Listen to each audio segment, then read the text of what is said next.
એક જણો જેલમાં હતો, જેલરને મળવા આવ્યા. જેલરે કેદીને કીધું કે તમને કોઈ ટિફિન દેવા નથી આવતું, કોઈ મળવા નથી આવતું, હે ભાઈ કુટુંબ છે કે હાવ બાજરિયું બાલ્યું?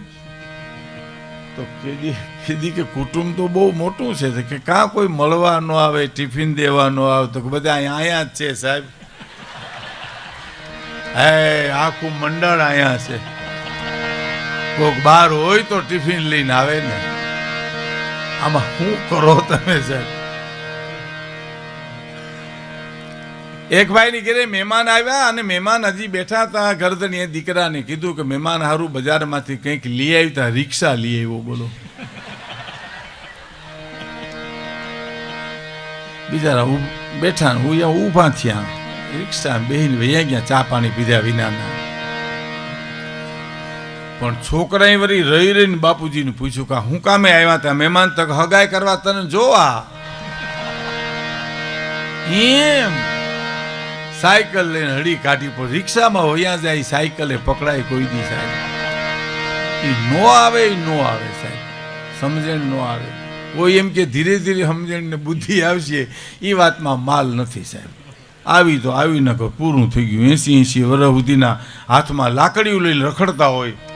ભેં નીકળે ભેંને મારે, કૂતરું નીકળે કૂતરાને મારે, કોઈ નીકળે તો હમથો પછાડે.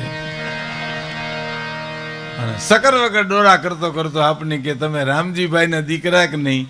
ઓલો કે હું તો ભીમજીભાઈનો દીકરો. હાચું હાચું ભાઈ હાચું. મોટા ઈ તમે? તો કે મારાથી તો 5 મોટા છે. હાચું હાચું મારા વાલા હાચું. એસટીમાં નોકરી કરો તો હું તો પોલીસ ખાતામાં છું. બરાબર બરાબર મારા વાલા બરાબર. આ વંથલી વિવાહ થયા ઈ તું? ઓલો કે મારા થયા જ નથી. તારે ગમે ત્યાં કરવા હોય તો ભલે, કારણ કે એનો ઉપાડ જ ખોટો થયો સાખો. સમજણ હોય તો પાછા વળે ને સાહેબ. પેરણનું એક બટન ખોટું દો એટલે હરોહર ખોટા દેવાય સાહેબ. સમજણ જોઈએ એમાં પાછા વળવા માટે. હે નથી ઘણા માણસ ટીકા કરતા ફલાણા ભાઈ આમ છે ને એનું મોઢું ન જોવાય, અને એ તો એ હામો મળે તો અપસુકન થાય ને મીરો જેમ તેમ બોલો. પછી ઓલો સાંભળતો તો એણે કીધું તમે જેને જેમ તેમ બોલો છો ને એ મારા હગા બનેવી છે. એમ હગા? હાવ હગા? ઓમ મારે ને હારું હો, ઓમ મારું રાખે બહુ. હા ઓમ મારે ને હારું. ઓમ સિવાય કઈ રહ્યું જ નહીં વાહે પછી. પણ તએ વિચાર કરીને બોલતા પેલા ભલા માણસ એના માટે સમજણ જોઈએ. હા, સમજણ વિનાનું જીવવું ભલે જીવો વર્ષ 1000, પણ સમજીને જીવો 2 ઘડી તો સમજો બેડો પાર સાહેબ. સમજણની વાત, સમજણની વાત છે સાહેબ. બુદ્ધિ આવી જાય વેલી તો ભલે, નકર 60 વર્ષના થાય તો એનો આવે. આપણામાં જેવું નથી, આ બહેનોમાં એવું જ છે. એમાં વેલી બુદ્ધિ આવી જાય તો ભલે ને કરી. એ 50 વર્ષની થાય ત્યાં સુધી બેઠી બેઠી સબે રમતી હોય સાહેબ. ઠબો ડાન્સ કરતી હોય બેઠી બેઠી. ઠબો ડાન્સ તો હામાવાળાના થઈ ગયા, જેની યારે મનાણા એના. ખરેખર ઘણા એના ઠબો ડાન્સ થઈ ગયા. મને જુનાગઢમાં એક જણે કીધું હતું ને 2 વાર લગ્ન કર્યા. મને કે વિકુદાનભાઈ તોય હું ઠેર્યો નહીં. ગલગોલો થઈ ગયો, હું એ રોવા જેવો થઈ ગયો. મેં કીધું અમારા એક વાર માંડ થયા અને તારા 2 વાર થયા તું કેમ ઠર્યો નહીં? મને કે બારો ત્યાંના બરેલ હોય નો ઠરે કોઈ દી. હું થયું એ તો કે પહેલી વાર લગ્ન કર્યા, પત્ની આવી પરણીને રોકડ રકમ બધું લઈને વહી ગઈ. મને ખબર નથી કોણ મહેમાન આવ્યા છે. ચશ્મા ચડાવું તો ખબર પડે. પધારો સર. નમસ્કાર. ઓહ સારું. મોલભાઈ કેમ છો? મજામાં?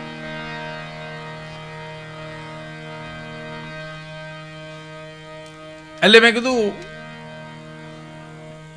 વાંધો શું આવ્યો? તો કે પહેલી વાર પત્ની પરણી આવી, રોકડ રકમ દાગીના લઈને વહી ગઈ, એનો ક્યાંય પતો નથી. મેં કીધું આ બીજી આવી એમાં શાંતિ છે? મને કે જાતી નથી. હવે આને સલાહ કેટલી દેવી આપણે એમ?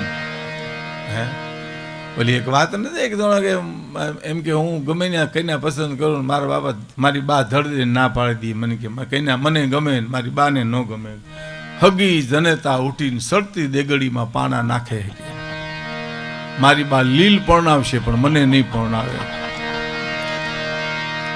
તો કોકે કીધું કે ભાઈ હવે તારી બાને ગમે એવી કઈને પસંદ કરતો તને હું વાંધો, તારી બા જેવું રૂપ હોય, એવી અણહાર હોય, એવો સ્વભાવ હોય, તો મને કે મારા બાપા ના પાડે છે એ તો નહીં જ. ડોકમાં એરું નાખીને વાદી રખડે રખડજે, પણ આ ધંધો ન કરતો એમ. કેટલી સલાહ કે દેવી એમ. અને મેં તમને કીધું સમજણ આવે તો ભલે, નકર ન આવે. સર દાંપત્ય જીવન એવું છે, સમજણ પત્ની હોય, તુમને લાગી મુમના, તુમને લાગી મુમના, મુમન લાગી તું, લૂણ વનું ભા પાણી અને પાણી વનું ભા લૂણ. હે દાંપત્ય જીવન તો આ ભારત વર્ષનું તો જબરજસ્ત છે સાહેબ. હા હવે નારીને નિંદો નહીં, નારી નરની ખાણ, નારીથી નર નીપજે, ધ્રુવ પ્રહલાદ રામ લક્ષ્મણ ભરત શત્રુઘ્ન. ભારતની આર્ય નારીથી ઇતિહાસને ઉજળા કર્યા છે. દાંપત્ય જીવન કેવું હોવું જોઈએ એના બે દાખલા મારે તમને આપવા છે સાહેબ. જેના ખોલિયા જુદા હોય, જેનો જીવ એક હોય, અને બીજું માણા મોટો કોઈથી છે જ નહીં પુરુષમાં. અમારા બચુભાઈ ગઢવી વઢવાણા વાળા સમર્થ વાર્તાકાર એમ કહેતા કે રામથી તમે રામવાડા સુધીના દાખલા લેતા હો તો સ્ત્રીની મર્દાનગીથી જ પુરુષોએ તરવારો ખેંચી છે સાહેબ. કોઈ પુરુષમાં તાકાત નથી તરવાર ઉપર મૂઠ ઉપર હાથ દઈ શકે છે. કહેવાનો મારો અર્થ દાંપત્ય જીવન તો સુગંધી હોવું જોઈએ સાહેબ. એના બે દાખલા આપી દઉં આપને. દાંપત્ય જીવન કેવું હોય. એક ભાઈના પત્ની ગાંડા થઈ ગયા સાહેબ. ગાંડાના આ નાની વાત છે પણ મારા તમારા હૃદયમાં અંજવાળા કરે એવી વાત છે. આ નાની નાની વાતો જે છે મેઘાણીની, કાગની, સાધુ સંતોની, એ અદ્ભુત છે સાહેબ. મેઘાણીના શબ્દોમાં કેવું હોય તો માના ધાવણ જેવી આ વાતો છે. માનું ધાવણ બાળકને જેટલું ગણ કરે ને શાસ્ત્રીજી, એટલી આ વાતો ગણ કરે છે. મારી બહેનો દીકરી બેઠી લે ખાસ સાંભળે. એની પત્ની ગાંડી થઈ ગઈ તો એ પુરુષ એમ કે છે ના ગાંડી નથી. એના મિત્રો કે આ નરાધાર ગાંડી છે તો ના ગાંડી નથી, થોડી તકલીફ છે. પણ ગાંડાની હોસ્પિટલમાં દાખલ કરી તો કે ગાંડી નથી પણ અમુક સારવાર એને લેવું હોય એટલે અમે ત્યાં લઈ ગયા છે. તો કે ગાંડી છે ભલા માણસ. તો લ્યો આવો મારા પહેલા હું ટિફિન દેવા જાઉં ને તમે જોજો હાવ ગાંડી નથી. તમે જોયો આ પુરુષ સાહેબ. અને જઈને ટિફિન દીધું અને ટિફિનનું એક ઢાંકણું એની પત્ની એને પતિને માર્યું ને તારા મિત્રોએ કીધું જો આ ગાંડી વિના તને આ ટિફિનનું ઢાંકણું માર્યું. તો કે એ તમને કહું આ ગાંડી નથી. હે ગાંડી હોત તો તમને ઢાંકણું માર્યું હોત. આ મને જ માર્યું એનું કારણ એ ગાંડી નથી. આ દાંપત્ય જીવન છે ભારતનું. અને એક બીજો દાખલો આપને કહી દઉં સાહેબ. ગામડું ગામ એક જ્યોતિષી આવેલા, બાઈ ઠામડા ઉઠકે. આ મેઘાણીએ ભ્રમણ કરીને મેળવેલી વાતો છે સાહેબ. અને ડેલીમાં પગ મૂકી શાસ્ત્રીજી એટલું કીધું બેન લાવ તારા જોહ જોઈ દઉં. તો કે મારે નથી જોહ જોવરાવા, પણ બેન તારા ભાગમાં સુખ દુઃખ જોવા દે. તો કે ના ના ગોર મહારાજ હું તમને સીધો આપીશ, મારી પાસે ત્રેવડ હશે શીખ આપીશ. પણ જોહ જોવા હોય તો ઓલી વ્યક્તિ બેઠી એના જોહ જોઈને જુઓ તો એ પુરુષ બેઠો તો ઉગાડા પટ તૂટ લુગડા, વીર વિકેર વાળ. અને શાસ્ત્રીજી એટલું કીધું જ્યોતિષી કે તો ભિખારી જેવો લાગે બેન, એના હું જોહ જુએ. બાપજી ગામડાની બાઈ બોલી, બાપજી તમારે મન ભિખારી છે, મારો તો ધણી છે, મારો તો પતિ છે. બાપજી એના જોહ જુઓ. ઈ સુખી તો હું સુખી, ઈ દુખી તો હું દુખી. રસ્તો નથી આમ ડ્રાઈવર. હું જોહ જોવરાવત પણ મારા બાપને ઘરે હતી, કુંવારી હતી, તઈ તમે આવ્યા હો તો જોહ જોવરાવ. પણ હવે મારા લગ્ન થઈ ગયા એટલે મારા હાથની રેખાઓ ભૂહાઈ ગઈ. મારે તો એની રેખા ઉપર જીવવાનું છે સાહેબ. અને આ કામ મોહનભાઈ પટેલ ને એ પટેલ સમાજ કરે છે સાહેબ આજે. હા એ બે પતિ પત્નીના ઝઘડા હોય એને ભેળા કરી એનો સંસાર સળગે નહીં અને સુગંધિત બને એના માટે મોલા પટેલ ને બધા ખૂબ ખૂબ ખૂબ મહેનત કરે છે સાહેબ. કેટલા આશીર્વાદ લેવાય છે સાહેબ. એક થોડી અણહમજણ માટે પતિ પત્ની જુદા થઈ જાય અને બાળકોનું ભવિષ્ય બગડી જાય એને સુધારવા માટે આ સંસ્થા બહુ મોટું કામ કરે છે સાહેબ. કહેવાનો મારો અર્થ, દાંપત્ય જીવન હોય સાહેબ, બોલવાનું થાય, વાતચાત થાય, દાંપત્ય જીવન સુગંધિત હોવું જોઈએ. આપણું વિસલિંગ આવે છે કઈ કઈ સંજય,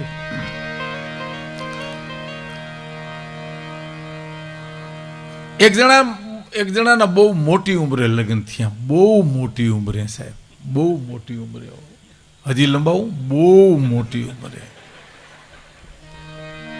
પછી કોકે પૂછ્યું કે આ મોટી ઉંમરે લગ્ન કર્યા? તો કે હા. તો કે એનું કારણ, તો કે એના બે કારણ. કે કેમ?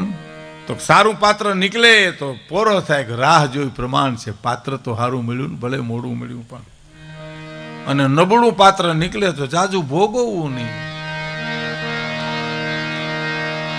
હાવ કાંઠે જ બેઠા હોય, ધોકો મારે એટલી વાર. અને હવે મારે આ વાત કરી અને આગળ વધવું છે.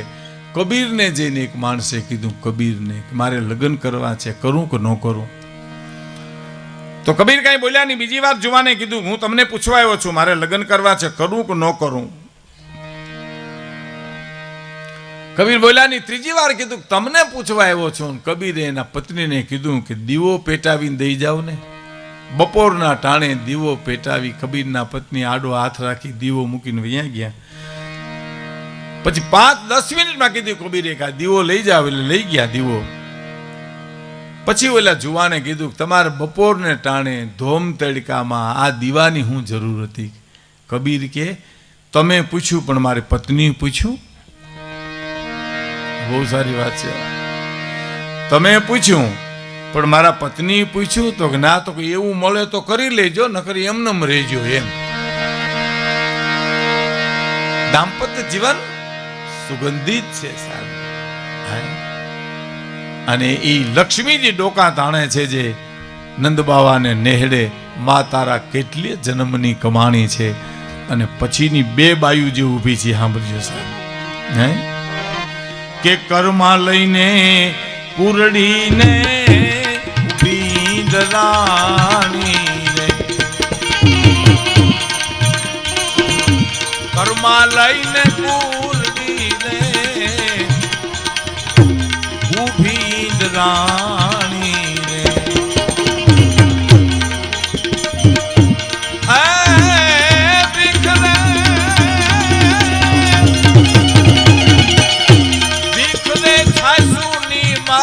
છે બ્રહ્માણી રે નંદરાણી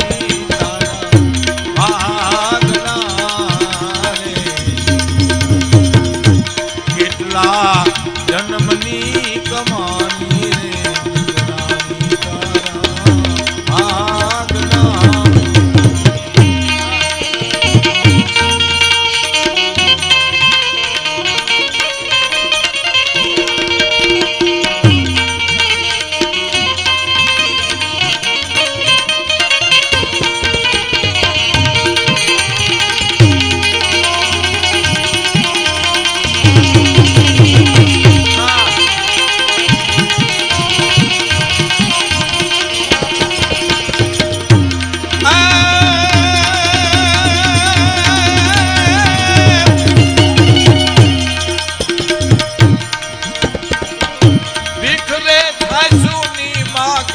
બ્રહ્માણી રે નંદરાણી તારા આગણા રે કેટલા જન્મની કમાણી રે નંદરાણી તારા આગણા રે. અને મહત્વની કડી આવી સાહેબ, કે જેની મોહ જાળમાં આખી દુનિયા વિટાણી રે. હે દુલા કાગ લખે છે કે હે માં, જેના હુકમ સિવાય પાંદડું ન હલી શકે એવો દ્વારકાધીશ મુરલીધર, એનું બાળ રૂપ ભગવાન કૃષ્ણ તારા આંગણામાં હળિયું કાઢે છે. હે જેની મોહજાળમાં આખી દુનિયા વિટાણી રે, અને એની દેહુ તારે દોરડીએ બંધાણી, જીવે નંદ રાણી તારા માગણા રે એને તે દોરડે બાંધી દીધો. માં જ એના હુકમ સિવાય પાંદડું ન હલી હગે, એને માં તે દોરડે બાંધી દીધો. તારા કેટલા જન્મની આ કમાણી છે. કોનો? દુલાકાગનો પ્રશ્ન છે. કોને? માં જશોદાને. હા, અને હવે અહીં અડધી કવિતા એને જવાબ મળી ગયો સાહેબ. શું જવાબ મળ્યો? કે બેઠી જુગ જુગ માડી ચોપડા તું બાંધી રે, એ જી બેઠી જુગ જુગ માડી ચોપડા તું બાંધી રે, એની પતિ ગઈ બધીએ તારી ઉઘરાણી, જીવે નદરાણી તારા. જવાબ મળી ગયો છે. અડધી કવિતા, અડધી કવિતા સુધી પ્રશ્ન હતો કે કેટલા જન્મની કમાણી છે માં. ગુણવત્સા આપણા વડોદરાના, એનું બહુ સરસ કૃષ્ણનું જીવન સંગીત પુસ્તક છે. વનરાજભાઈ પટેલને ત્યાં મળે, તમે કોઈક વાર જોજો. એમાં એને નાના નાના વાક્યો બહુ સરસ લખ્યા. એને એમ લખ્યું છે કે નવરો માણસ છે ને હરતો ફરતો બોમ્બ છે, એને ગમે ત્યાં ધંધે લગાડી દીધો ને ગમે ત્યાં વિસ્ફોટ થાય છે. બહુ બહુ સરસ. અને એ એમ કૃષ્ણના જીવન સંગીતમાં એને 18 અધ્યાયના 6 ભાગ પાડ્યા છે. બહુ સરસ છે સાહેબ, યુવાનોને વાંચવા જેવા છે. 6 અધ્યાયમાં અર્જુન પ્રશ્ન કરે, કર્મ શું તો વિકર્મ શું, મને સમજાવો એ પ્રશ્ન છે. બીજા 6 અધ્યાયમાં પ્રવેશ કરો એટલે પ્રાર્થના થઈ જાય, કર્મ શું મને સમજાવો ને, વિકર્મ શું એટલે મને સમજાવો ને. જો હું તમને એમ કહું મને દિવાન ચોકનો રસ્તો બતાવો, એ મારો પ્રશ્ન છે, પણ હું તમને એમ કહું દિવાન ચોકનો રસ્તો બતાવો ને, એ મારી પ્રાર્થના છે. પેલા 6 અધ્યાયમાં પ્રશ્ન અર્જુનનો, બીજા 6 અધ્યાયની મારી પાસે પ્રાર્થના થઈ ગઈ, અને છેલ્લા 6 અધ્યાયની મારી પાસે શરણાગતિ થઈ ગઈ. સાહેબ જેમ તમે કહેશો એમ હું કરીશ. એટલે ગુણવસાનું કેવું એવું છે કે તમારો આજનો પ્રશ્ન આવતીકાલે પ્રાર્થનામાં ફેરવવો જોઈએ, અને આવતીકાલની પ્રાર્થના પરમ દિવસ શરણાગતિ થાય તો તમે પરમ તત્વને પામી શકો. સાહેબ પ્રશ્ન જ ન રહેવો જોઈએ. હા, પ્રશ્ન તો ક્યાં પૂછતાય માણસને આવડે સાહેબ. સાધુને જેની ઘણા પૂછે મારે દુકાન નથી હાલતી, મને હું નડે, તને તારા ઘુમરા નડે, થઈ થઈને બેહી તો હાલે, ત્યાં સુધી આપણે વાંધો નથી. પણ સાધુને જેને ઘણા પ્રશ્ન પૂછે બાપુ અમારી બે માણસ બગડી ગઈ, હું કરું હવે, ઈ શું કરે એમાં, હવે ઈ એટલે તો થયા છે. હવે એને ભલેલ ને તો બાયલમાં એમ આવેશમાં થઈ જાય એવું જોઈએ ને બધું. હા, સાધુતા તો અંદરથી જન્મવી જોઈએ સાહેબ. હા, એટલે તો સંત ને બાવામાં બહુ ફેર છે. એનું કારણ એ છે સાહેબ, સંત કેને કહેવાય? નરસિંહ મહેતાના શબ્દોમાં કેવું હોય તો શાંતિ પમાડે બસ એને સંત કહીએ, જેના દાસના દાસ થઈને રહીએ આ દુનિયામાં, શાંતિ પમાડે બસ એને સંત કહીએ. સાદા કપડામાં હોય તો સાધુ છે, ભગવામાં તો હોય જ, પણ સાદા કપડામાં એ સંત હોય સાહેબ. જેના સાનિધ્યમાં શાંતિ મળે ને એને સંત કહીએ. હા, રામાનુજાચાર્ય એક રસ્તેથી આવેલા ને તો ખેડૂત ખેતી કરતો હતો સાહેબ. એમ ઉથલવરી આવે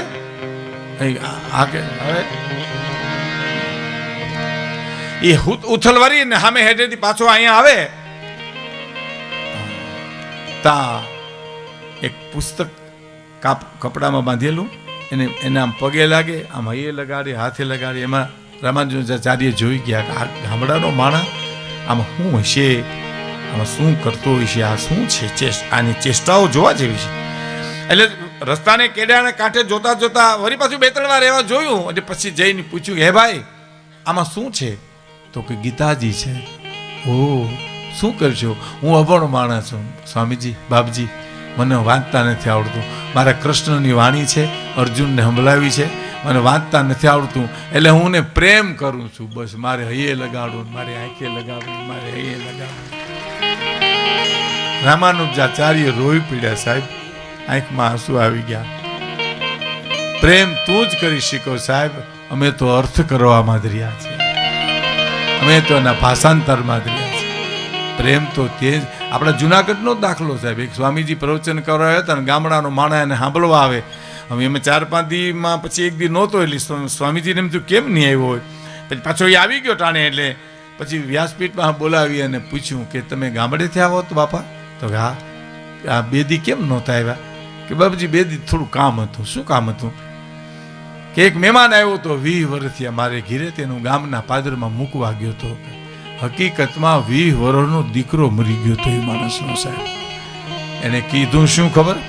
20 વર્ષથી અમારે એને મહેમાન આવ્યો હતો બાપજી. સામાન્ય મહેમાનને ગામના પાદર સુધી જો મૂકવા જતા હોય તો આ તો મારો 20 વર્ષનો મહેમાન હતો બાપજી. એને ગામના પાદરમાં કાલ મૂકવા ગયો હતો. અને એ સંન્યાસી એ બાપાને એટલું કીધું આંસુ સાથે કે બાપા,